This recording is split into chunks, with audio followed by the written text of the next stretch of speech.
Hi, I'm Max Bergman. And I'm Donatien Rui.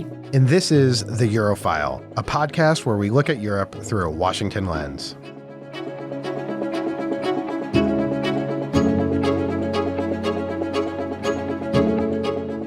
Hello, and welcome back to The Eurofile. Before we dive into today's episode, we want your feedback. We want to know what you think about the show. We're thinking about adjusting formats, doing things a little bit differently, and we'd love to know what you think. So please email us at erep@csis.org. That's erep@csis.org. We'll take your feedback and maybe we'll listen to it, maybe we won't, but then we'll try to figure out how we can make the show even better. Now, onto the show, and I think what we want to talk about today is the new German defense strategy, as well as the Trump administration announcing that they are going to pull out 5,000 troops from Germany, while simultaneously delaying a planned deployment of long-range Tomahawk missiles. Later in the show, we're going to turn to a conversation with Dan Kelemen on what the Orbán Era in Hungary tells us about how the EU handles democratic backsliding. There's been a lot of talk about Hungary. This gets into a little bit of a different perspective about how the EU handled Hungary in general. What are the lessons learned going forward? So, Donatien, what is going on? It's been an eventful week in U.S.-German relations. It sure has, topped, as always, by some late-night posts by the president that threw the last week that had just happened really up in the air, because the president of the United States announced that the Pentagon would withdraw 5,000 troops from Germany. I'm sure many of our listeners know that many U.S. troops are currently stationed in Germany, about 36,000, which is a significant number of people. And that includes a brigade combat team, a long-range fires battalion that would be removed from there. And the time frame is very short. It's about 6 to 12 months. That's the target, at least. We know from reporting that people at the Pentagon were not necessarily aware of this. It certainly took German officials by surprise because they had just capped off a week in Washington to present, as you mentioned at the top, their new military strategy. You were at a meeting with the Chief of Defense. Maybe just to give a backstory of Washington, the German Chief of Defense, the CHOD, this is, the most senior military officer, was here in Washington. Germany has a new defense strategy. Very proud of the defense strategy. It was complemented by Elbridge Colby, the Undersecretary of Defense for Policy. I think everyone in Berlin or in the armed forces were feeling quite good about what they've accomplished. And they were here in Washington at various think tank events. And then that evening, I think almost probably as they were wheels up, we get the president saying that they're going to pull 5,000 troops. And this wasn't sort of a process-led decision. This wasn't sort of Biden, Obama era, or even George W. Bush, where it works its way up. It's sort of, this was, I think, a clear retaliation against Friedrich Merz and Germany. Friedrich Merz's comments at a German school about the Iran war basically being, a disaster. And I was in German, got translated, and then I guess attracted the attention of Donald Trump. Yes, because he used the words humiliation in relation to Iran for the United States, that the United States didn't have any strategy. Obviously, Europe is feeling the brunt of this, so political leaders in Europe are going to have a lot of feelings about what's going on in Iran. It's really, don't talk to kids, man. Don't talk to the children, because yes, the UK ambassador also got in some hot water because some school group recorded something that he said where he was just speaking very intelligently about the world, and that sometimes could get you in trouble. Yeah, apparently anything you say these days can get you in trouble. And the reason we know this clearly wasn't planned is that we had a fairly recent force posture report from the Pentagon that didn't show the kind of troop withdrawal in Europe or from Europe that we actually had expected from this administration. So it's a huge surprise. It's a huge problem. But there are two sides to this, obviously. There's the German side, but first let's talk about the American side.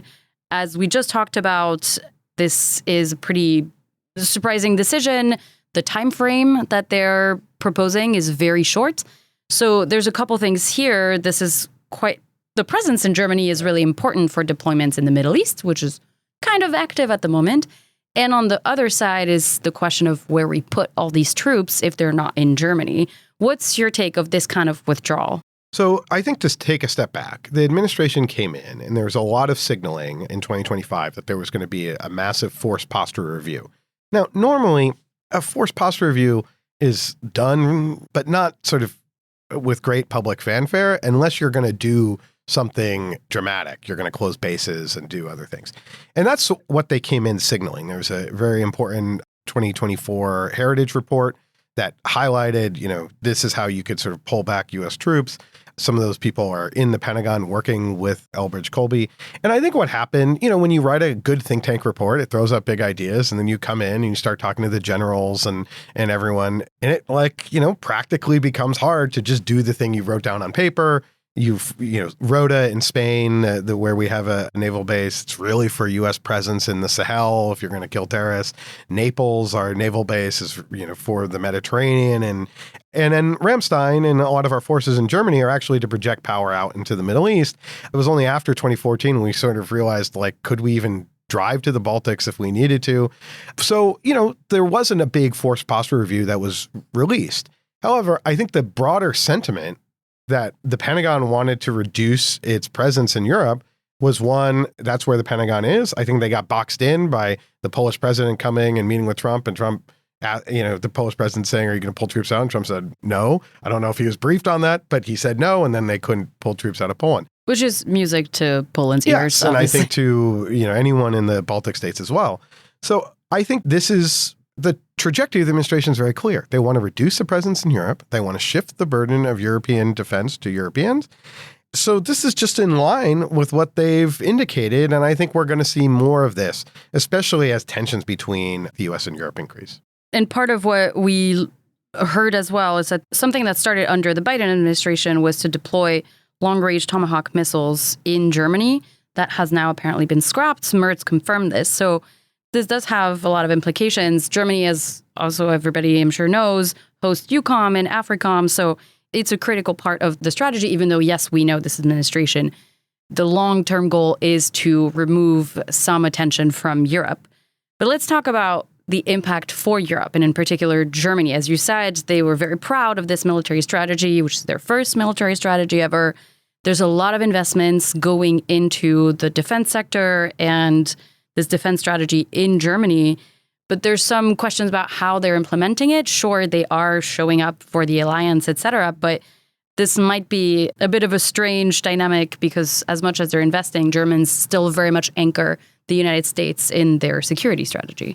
Yeah, I think this is ultimately really good news, right? Germany is stepping up. They're dramatically increasing spending on defense. They in some ways see themselves as potentially being able to step up and replace the role of the United States. And there's reason to think that they could play that role. If Germany spends what it is now projecting to spend, and I think there's every reason to believe they will spend more than the UK and France combined on defense. And then when you take away of the UK and French defense budgets, the share that goes to nuclear, which is roughly a third, the conventional spending in Germany on defense it's just really massive. Now, that should terrify Vladimir Putin because you're basically, leading to Germany sort of rediscovering its martial spirit. However, and there is a but here, and a concern that I have, and Timothy Garden-Ash, I think, has a very good column in The Guardian that I recommend we can put in the show notes. This really needs to be embedded in a broader European vision, a vision of how German military strategy, German defense sits within Europe. And that doesn't really come across when I read the strategy. It does come across that Germany is thinking about how it would defend Europe, but it's not really thinking about European defense. And my broader concern about the future of the European project, everyone has been harping about Hungary. Hungary was always the issue. My concern is actually Germany, and has been Germany, because Germany is critical to how Europe has moved forward. It was Konrad Adenauer, with Robert Schuman, that agreed to do the coal and steel community. It was Helmut Kohl saying, okay, we'll launch the Euro, economic and political union, actually wanting much greater foreign policy and defense union, and then was held back by the French. And what we've seen from Germany really over the last 25 years is a Euroscepticism creep in, not just into the AfD. The SPD is always, the center left has always been a bit more Eurosceptic within Germany, but within the center right party, sometimes there's the rhetoric that's pro-European, but then other times they're bringing in Ursula von der Leyen and saying that they don't want the commission to do things anymore. And what we see in this military strategy is one that the EU has really no role, and it's about Germany defending Europe, but not really embedding itself in a broader European structure. It's really embracing NATO, but there isn't anything else there. And what I would just say about, I do have also questions and concerns. There's a degree of arrogance about the strategy that Germany can suddenly flip a switch and go from basically being a pacifist country with a military force that was basically only to be deployed or used if it got shot at. That was how it was designed during the Cold War, to one that is going to somehow be able to make quick decisions about deployments. How is that supposed to happen? They have a parliament, like they haven't really deployed in the last 80 years. Yes, and they were in Afghanistan, but there are a ton of caveats on that involvement. And then there's strategic decision-making on the Euro crisis, on Russia and Nord Stream, on China, where German strategic thinking has often been very colored by economic concerns. And right now on China, they don't really have a clear geopolitical strategy. And this is where really it would be great if the French and the Brits had all the money and the Germans were like, oh, well, I guess we'll need your guidance. So that's where I have a real question about the strategy. And I think a lot of Europeans are questioning some of that as well. Yeah, I think we're seeing something that's happened quite often in the past, which is cloaking national plans and ambitions in Europe speak and pretending that it is to the benefit of all of Europe when really the plans that we're seeing right now are for Germany to push forward. And I don't see how you can reconcile those two things. It also continues to anchor the U.S., NATO on the U.S., and the point is to move away from that a little bit. And it doesn't seem to me that that's strategic thinking in there. And the last thing I'll say is also I'm confused by what I see as inconsistencies from the German leadership when it comes to their relationship with the United States, because you have Merz saying those things about the United States in Iran and then turns around, obviously because there's retaliation, not just in the defense space, but in the trade space as well, potentially turning around and pushing very hard for this trade deal to still happen with the U.S., when the U.S. president continues to prove that he can pull leverage anywhere he can when this deal is supposed to be something that makes more predictable. So we're seeing something that is very Germany-focused, and that's unfortunately been the attitude from Berlin. Yeah, I think just a few quick final thoughts. On trade, I think this is in part because the Europeans think that this is actually just would give them some stability and they could just get through this administration and they could just eat the 15% tariffs. But I don't know that there's ever going to be stability in a trading relationship with Donald Trump. On the military side, I do think there's also it's very hard for ministries of defense, not just in Germany, but across Europe, to think about Europeanizing defense. Because for their entire existence of the Bundeswehr has been about NATO, right? It's been about integrating with NATO. The EU does not exist for the Ministry of Defense. You go to the Ministry of Economy, it's all about Brussels versus, in Beijing, and it's all about working with the EU. Ministries of defense, they just don't know how to do it. So if you're a minister of defense, you don't know anything about defense, and you go and you ask your generals and officers, like, what should we do? What's the EU role? They're like, no EU role, because that's what they don't know, how to have the EU have a role. So hence, there is no real coordination. So that is a challenge, and that requires political leadership. The last point, and this is one that Liana Fix at the Council of Foreign Relations has great peace in foreign affairs. I think we'll try to have her back on the podcast, that there's also, the concern about German power, especially if you have an AfD that is now, sometimes polling as the largest party. The far right in Poland, very concerned about German power. And what is the point of having German military power right now? Well, it's really to defend Poland. So I think we need to kind of think about embedding the revival of German power very much in a European structure. And that's sort of missing from this conversation.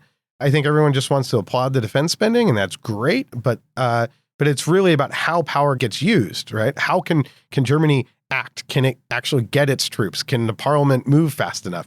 All of these things are, I think, real open questions. And so I think this is a beginning, hopefully, of a conversation. But sometimes in Germany, it's like course set, they go, and then it's only after it's already set, they're already moving in a direction where you're like, hang on. And it's very hard to then move Germany in a different direction. And so I think it's important to have this conversation now. And I think with that, we can talk with Dan about Viktor Orbán and lessons from the EU-Orbán tussle over the last decade. We are thrilled to welcome Dan Kelemen to the Europhile. Dan is the McCourt Chair at the McCourt School of Public Policy at Georgetown University. and a non-resident senior associate in CSIS's Europe, Russia, and Eurasia program. That's a program I help run. He's one of the foremost scholars of the European Union, politics, and law, and has spent years analyzing democratic backsliding in Europe.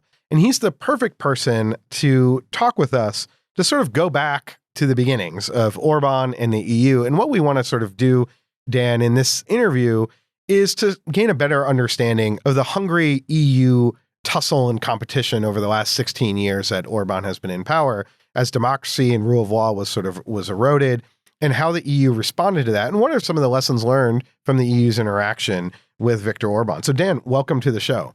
Well, thanks so much for having me. Great to be here with you, Max and Donatien. So maybe we could start with the origins of Orbán beginning to kind of roll back democracy and rule of law. When did that take place? And what was the EU's response at the time? And why wasn't there kind of a stronger EU response from the get-go? All right. Well, I think we have to go to his election in 2010. And keeping in mind, Orbán had been prime minister previously, which is an important part of the story. He'd been in office before and lost, and he didn't like that experience. So when he won again with this overwhelming majority that he got in that election in 2010, he got a 2/3 majority, actually, because of the quirks of the electoral rules in Hungary. But it was a free and fair election. There had been a scandal in the last government. He comes to power with this huge majority.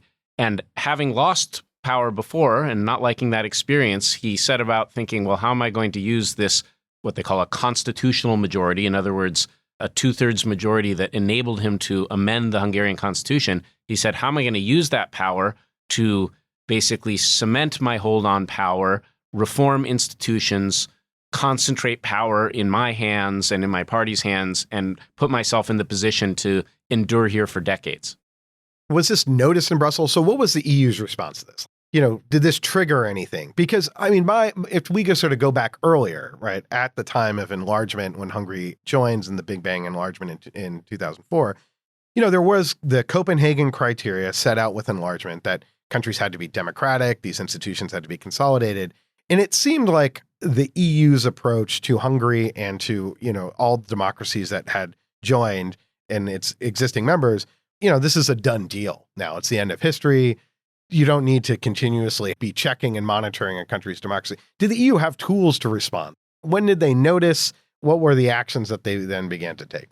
Yeah, great. Well, we'll get to the tools later in a second. And they definitely had tools, but they didn't even think of using them at the beginning. Because I think what we have to remember is that in 2010, when he came back into power, he was viewed as a known entity and basically as a kind of center-right moderate, if having a bit of populist rhetoric or whatnot. He was a member of the center-right party bloc or party family at the EU level called the European People's Party, in there with Christian democratic parties like Merkel's Christian Democrats.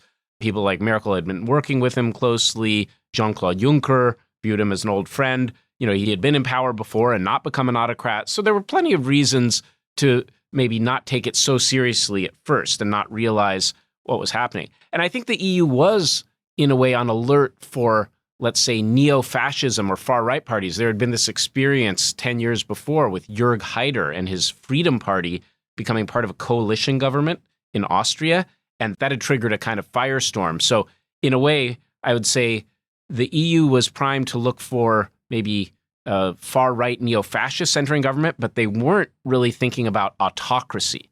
They weren't thinking about someone who would dismantle democracy, the rule of law, and install themselves as an autocrat, even if doing so while nominally part of the center-right. So at the beginning, they were basically not taking the threat seriously, and he pushed through these dramatic constitutional reforms in the first couple years in office, and it attracted no attention.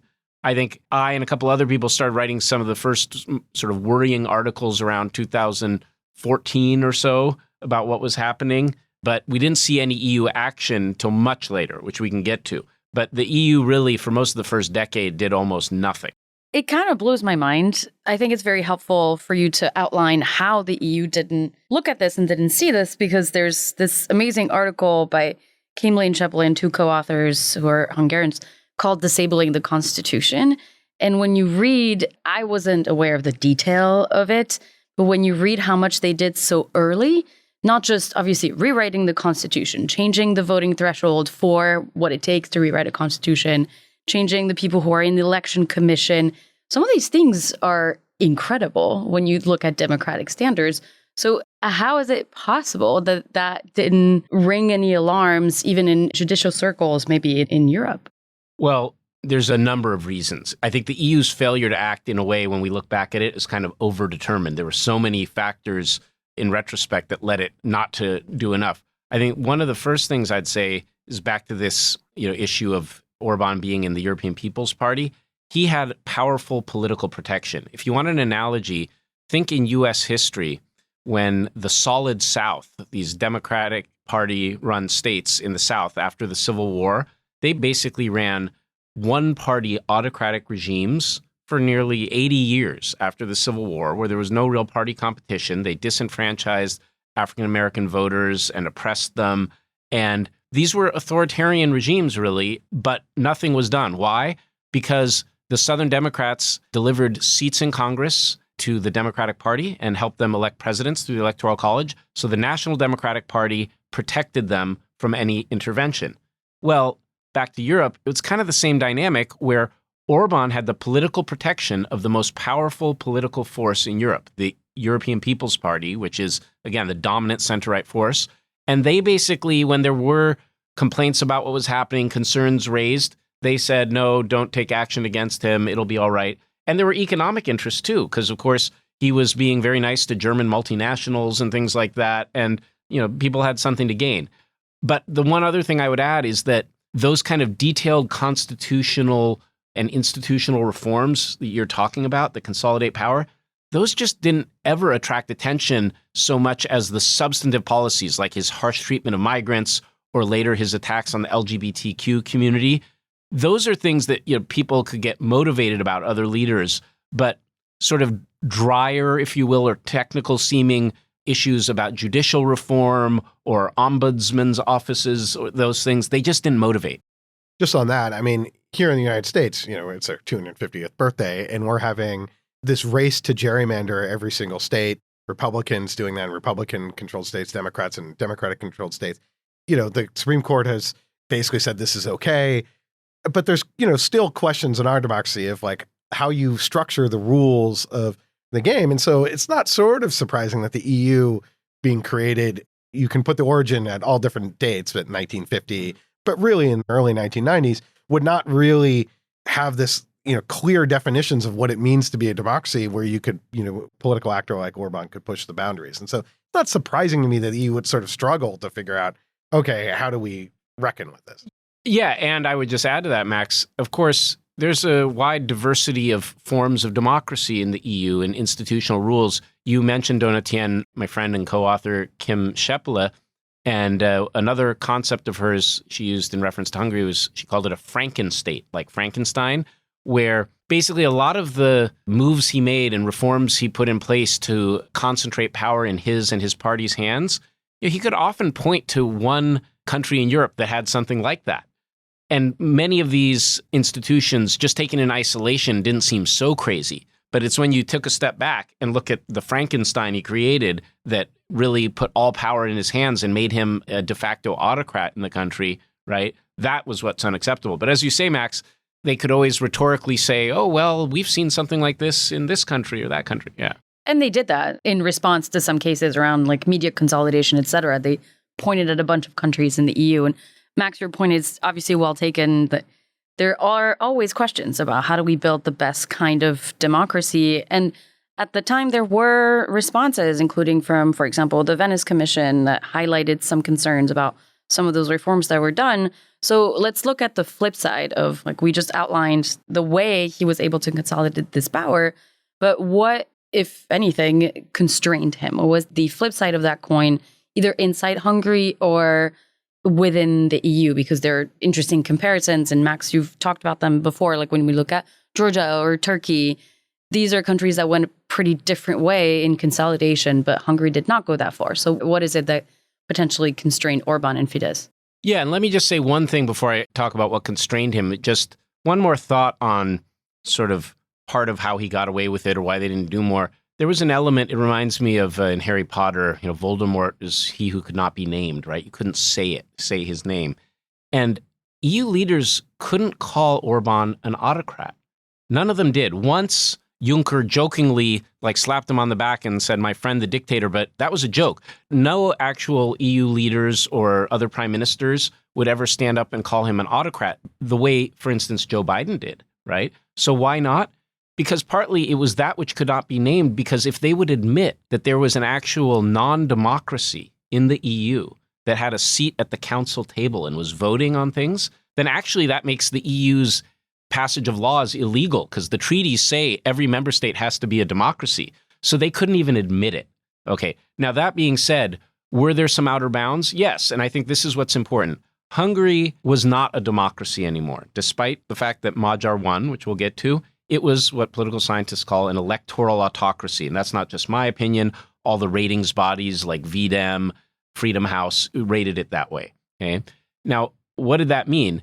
That didn't mean it was a violent dictatorship. No one's saying it was like Putin's Russia, much less Stalin's Soviet Union. No one's saying it's North Korea. It was an electoral autocracy that existed within some outer bounds. That means he tilted the playing field so heavily in his favor, using state resources to advantage his party to make it almost impossible, though not impossible, but very, very difficult for the opposition to win. So it was this very rigged playing field, and also a mafia state enriching his friends and his patronage network.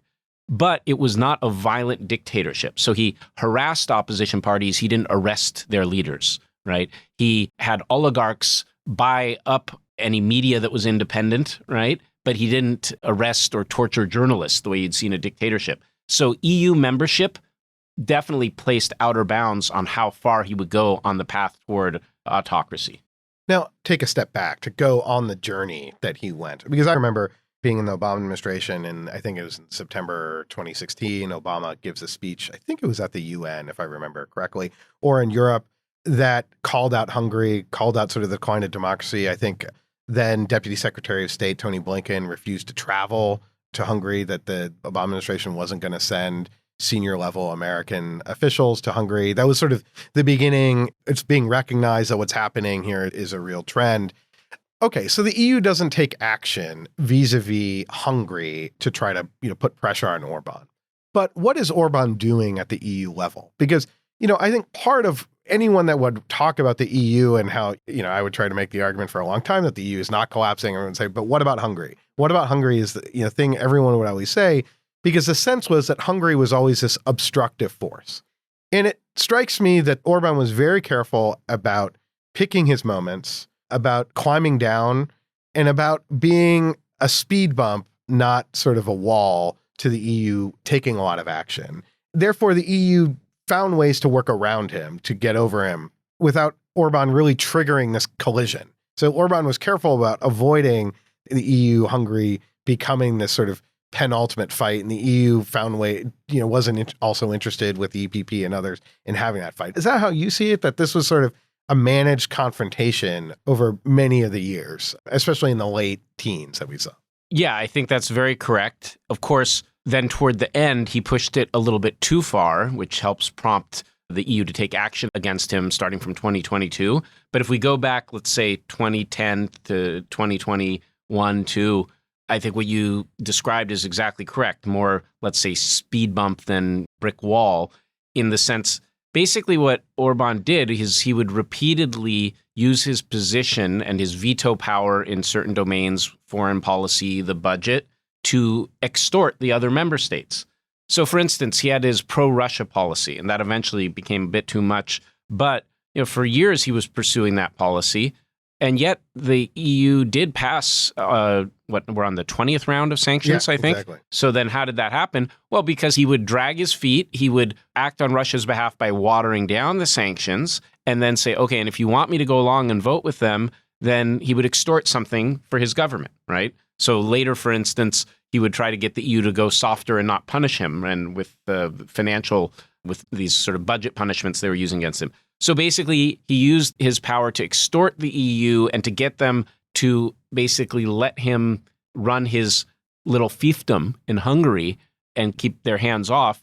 but he didn't grind the EU completely to a halt. I think just one point on that, because where the EU cared enough, it could figure out ways to put enough pressure on him, I think, to work around him. So on Russia sanctions. But when we saw things like in the last decade on the South China Sea, for instance, there was this EU was going to put out a statement condemning Chinese action in the South China Sea. Orbán would block that statement, basically being China's Trojan horse inside of Europe. But who's going to try to buy him off to get a EU statement through, right? So then you just don't really have anything at the European level. I think that's 100% correct. And to me, this is a crucial point. And one of the sort of moral reckoning of this whole episode, something to think about is this.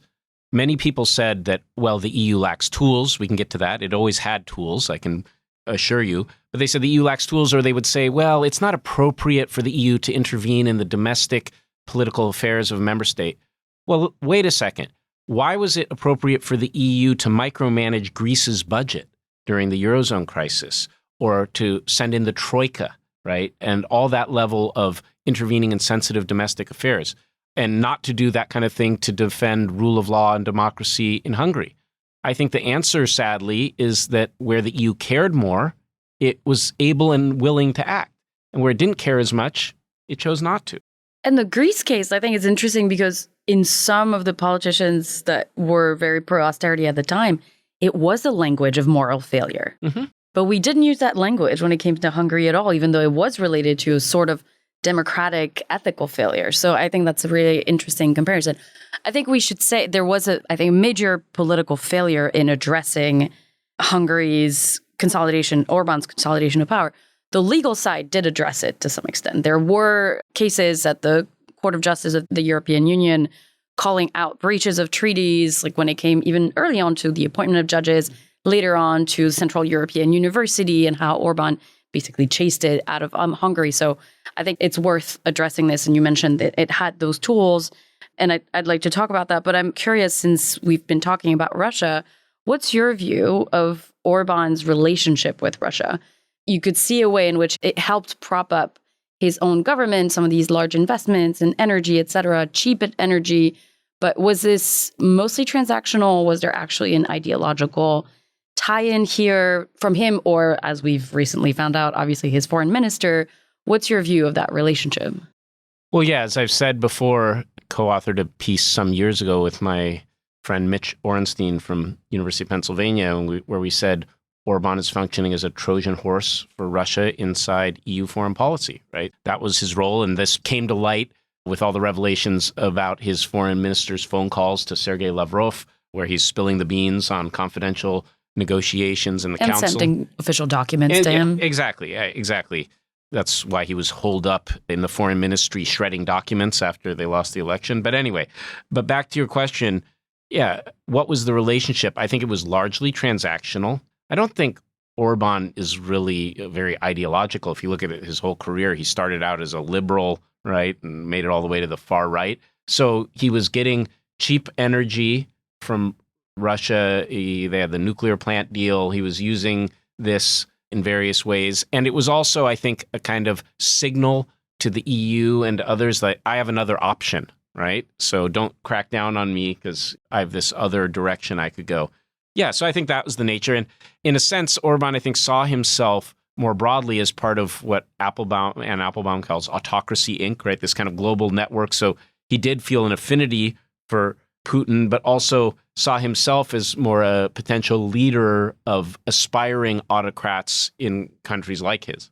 So maybe let's talk about the EU's tools, because the EU then starts to crack down. Etienne talked about the European Court of Justice. I'm curious for your assessment of their role. But what about, really the European Commission? Because part of what happened was there's a lot of EU money flowing to Hungary. And there's been some really outstanding reporting. I remember an excellent story from the New York Times, I think, very long ago from the last decade, that did sort of a deep dive into basically the corruption machine that was being established by all the EU funding. So what are the tools that the EU had? How did they deploy them? And, what's your sort of critique or lessons learned for what the EU could have done more effectively here? Oh, my goodness. Yeah, a favorite topic of mine, something I wrote a lot about over the last years. Let me start with another analogy. I sometimes compare what the EU was doing in this decade of inaction to constructing a Rube Goldberg machine. Our listeners don't remember what those are. Those are those contraptions where to do a simple function like turn on a light switch, you first have a bowling ball roll down something, knock over a tennis racket, and something bounces off this. And finally, after 10 minutes of things, you have flipped the light switch. Well, point being, the EU always had tools.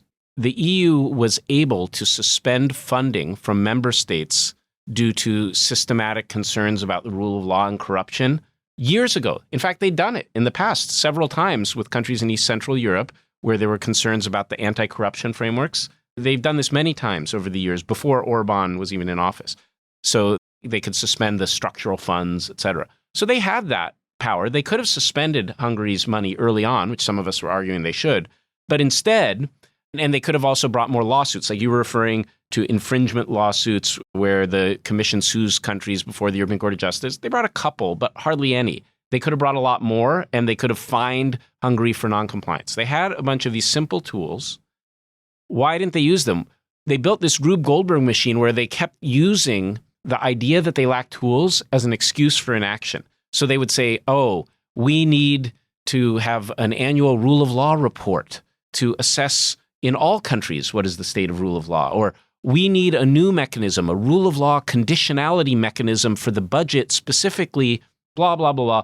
And over that decade, I mean, it's incredible what they created. There's all these tools related to this. But I think if you take a step back, really what that was about was an excuse for not acting, right? So it's like a DIY person who, instead of using their hammer and screwdriver and getting to work, says, I need another run to Home Depot and just pile on the tools instead of using the ones I have. What that strikes me is, yeah, they recognized there was a problem. There wasn't clear political backing for them to move forward and take action. And so there was the sort of masquerade that they're assessing rule of law. But in the end, like where we are, now in 2026, can you look back and say, actually, it handled the problem fairly well? And I'm going to create a straw man argument that as much as just describing Hungary as an electoral autocracy, we could debate about it. There's, been op-eds and other things written in the aftermath. It wasn't an autocracy. They had an election and Orbán just voluntarily left. I think we can go through all the reasons, why that was challenging. But basically, if you're the EU, or we can go through all the reasons why that's a more complicated assessment. But if you're the EU, say, okay, we managed this problem. We were able to get a lot done. We were able to respond on sanctions, move the EU forward. And then when things got really bad, we started turning the screws. The EPP did kick Orbán out.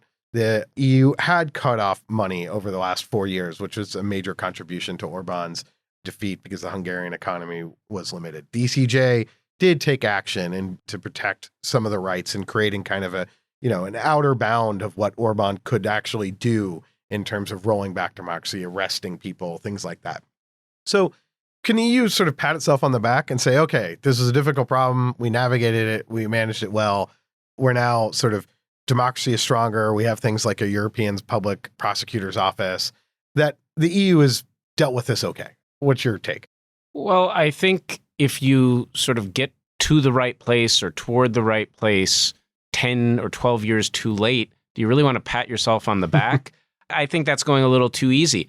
I do agree that I think we'll get into this, that when the EU finally acted to suspend funds from Hungary in 2022 and Poland also, that had an impact and they finally started doing the right thing. When political parties like the EPP finally pushed Orbán out, that was again the right thing. That opened the door for what happened in Hungary later.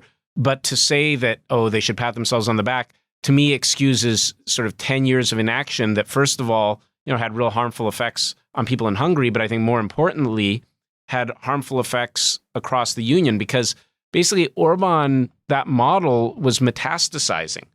Not only was Orbán's government trying to sort of penetrate the EU and infiltrate EU institutions, but other wannabe Orbáns were doing the same thing. So what do I mean? Just very briefly, Orbán wasn't just running this regime in Hungary. He then decided, hey, I want to penetrate EU institutions. So think of this example.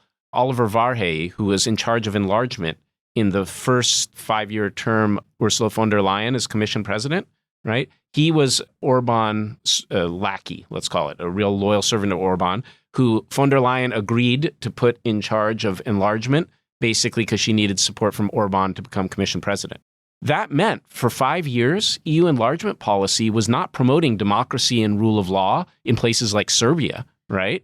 Because Varhey saw Vučić in Serbia as a sort of ally of Orban, a sort of aspiring autocrat, and he was green-lighting all the things happening there. So you see what I mean, that this 10 years of inaction had consequences in other states. And Orban was a model for people like Fico in Slovakia, and this was spreading. Now, thank goodness, things have turned around in Hungary.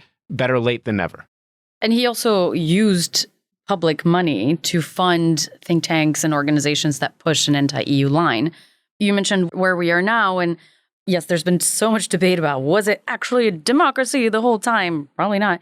A lot had to align for Tisza and Péter Magyar to win the way they did. They have a 2/3 majority, constitutional majority now. There's a line from this article I mentioned before that I think is great for this, is constitutions have a way of turning against their makers. That's what we're seeing now. Magyar has the tools now to make a lot of changes. He's in Brussels this week. So how do you see things moving in the next few weeks, next few months? There's a lot of frozen funds that Hungary needs to do something to retain. Otherwise, by the end of August, some of it will be lost. What do you think is possible in the cooperation between this new government and Brussels? I think there's obviously a lot of willingness in Brussels to do something. Yeah, I think the EU is going to release the funds to Hungary as soon as possible. They're going to be very amenable to doing that and acting quickly. They want to see Magyar succeed and get Hungary back on track. And yeah, I think it's important to say right there that it was incredibly impressive what Péter Magyar did in Hungary over the last 2 years. And his success really gives hope to citizens in countries that have these kind of electoral autocracies that are trying to cement their hold on power, to show that even in a country like Hungary, where the regime had really cemented that hold for 16 years, a opposition that pursues just the right strategy and that unites all the opposition forces can succeed even when the deck is stacked against them, right? So it's a very hopeful story. And one of the themes he brought up in his campaign, right, was he really led voters to see, number one, that the corruption of the Orbán regime was harming their country's economy and their livelihoods. And number two, that this suspension of EU funds was due to the corruption of the Orbán regime and his attacks on rule of law, et cetera, and that if they elected him, that money would start coming again. So yeah, that's what I think is going to happen. Maybe we can, sort of a final question, sort of project forward. What does this mean for how the EU is going to deal with democracy, rule of law issues? The EU has to agree relatively soon, in the next few years, to its multi-annual financial framework, which is the EU budget that lasts 7 years. I think there's been some talk of like mandating that there's more oversight of how EU funds are spent. So this is where the EU creating a public prosecutor, which it had been up to countries to decide whether they were going to accept the public prosecutor. So you had countries like Hungary not having the EU prosecutor. I think that could be mandated. What other things do you think are going to be put in place? Or just sort of taking a step back, are we now in a new era where democratic rollback is just going to be much more heavily policed and addressed? How do you see this going forward? Well, I will be uncharacteristically optimistic and say I hope so. But I think it's important that EU leaders take the right lessons from what happened in Hungary. And there's a danger right now that they'll take the wrong lessons. We were talking about this before, that a day or two after the election, the leading center-right newspaper in Germany, the Frankfurter Allgemeine, had an editorial where it essentially said, see, democracy works in Hungary and shows that the country didn't need any moral finger-wagging from Brussels. That's like exactly the wrong lesson to learn. Really, the lesson should be, number one, the EU should not fund regimes that are autocratizing, that are dismantling democracy, and that when it suspends that funding, that gives the opposition a real chance, right? So that's number one. And number two, I think the other lesson should be these Euro parties, these party families, should not protect little pet autocrats. And it's not just the EPP that's done it. The liberals did it. The socialists did it with their own unsavory characters. So lesson should be parties that are committed to democratic values should keep those kind of parties out of their ranks. But I think if they take those right lessons, that in the future, making all states be part of the European Public Prosecutor to fight corruption, pushing forward with this idea of budget conditionality, which has been firmly established now. One of the things that happened when they first suspended funds from Hungary and Poland was there were questions, would the ECJ view this as against the treaties? No, the ECJ said it's perfectly legal. It can be done. So now that threat is there. And finally, the most recent development, Donatien, you were talking about European Court of Justice cases. And just last week, there was a case in which the European Court of Justice ruled, among other things, that some of the anti-LGBTQ laws that Hungary had passed were a breach of what's called Article 2, the fundamental democratic and human rights values of the EU. And that was the first case where the ECJ had said that those general values of democracy and human rights are legally enforceable in the EU, not just specific laws being legally enforceable, but those broad values. Because, back to this big picture of when the EU was making excuses, some people were saying, well, we don't really, there's not a legal basis. There's no constitution. Yeah, there's no constitution. A lot of that was taken out of the constitution about the EU citizens' fundamental rights. Exactly. But the Court of Justice has now made it clear, hey, you, European Commission, if you want to sue a member state essentially for not being a democracy that is protecting the treaty-based fundamental rights of EU citizens, that's a basis to take legal action. So I think the stage is set for the EU to be tougher if anyone tries to kind of cross the Rubicon into authoritarianism again. So let's hope they use those powers. What about the nuclear button? What do you think of openness to Article 7? Yeah, so that's been the block from going forward on Hungary, for example. Yeah, so a question that all of us here who work on the EU and have dealt with this issue, a question we always get from people is, can't they kick out a member state, right? First of all. And the answer... We now know a member state can leave. Yes. So, Article 50, that's made famous by Brexit. Member states can leave. So it's not like the United States where you can't leave, right? You can leave, but you can't be kicked out. There is no article to kick out a member state. The closest that it gets to that is Article 7, which allows for the suspension of voting rights of a member state who systematically violates the EU's core values. I think one lesson of this whole thing with Hungary is that that's just a non-starter, because to trigger that article, you need unanimous agreement of all the other countries. And to put it mildly, as long as there's one wannabe autocrat or one sort of other government that thinks, maybe that could be used against me one day, they'll never all vote for it. So I think we should forget about Article 7 kicking states out. Really, the lesson is much simpler. Follow the money. What worked, the most powerful tool, right, was suspending Orbán's funding, because these kind of wannabe autocrats or these autocrats, they typically have used the EU funds that come in as a way to sort of fund their patronage network, their mafia state. And they distribute that money and it props up their regime. So part of what happened in Hungary, beside the disappearance of the money hurt the economy, which hurt Orbán's popularity, but also the disappearance of the EU money dried up the source of funds he was using for his network. I guess just on Article 7, to me, I think it was still important that I think if Orbán had done something, let's say the election was a little bit closer, it was in the kind of area where maybe there could be fraud, Orbán refused to leave. I think that was a lot of scenarios a lot of outsiders were looking at for, a real democratic crisis in Hungary. And it would just strike me as hard for some of Orbán's allies at that point, that if there's some real, shocking event, because all the pressure that could be put on Orbán could then be put on those countries that were then suspending Hungary's voting rights. It strikes me as I agree with you practically. It's not some sort of button you could just push, but it does exist as this kind of nuclear war option that maybe serves a degree of deterrent to full, doing a Tiananmen Square style. Yeah, I guess I would want to revise what I said, because I agree with you. As I said before, being an EU member puts outer bounds on how far these sort of aspiring autocrats are willing to go. They keep it more soft. They don't resort to violence. They may tamper with the election system, but they don't do rampant ballot stuffing, right? That sort of thing. And so I think you're right that to prevent them from going that far, you need some kind of mechanism that says, well, if you did go that far, then you can't have votes in the council. You can't hold us hostage to extortion anymore.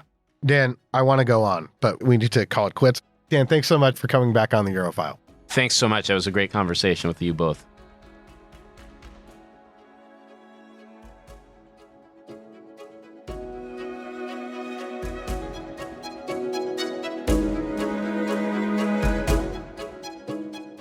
That's it for today's episode. As always, if you enjoyed the show, please subscribe and leave us a review wherever you get your podcasts. You may also be interested in our sister podcast, Russian Roulette, which covers the latest on Vladimir Putin's Russia and the ongoing war in Ukraine. Our thanks to our producers Shannon Young, Otto Svensson, and Lexi Linnefelter for coordinating and researching this episode. We'll be back soon with another assessment of Europe through a Washington lens. Until next time.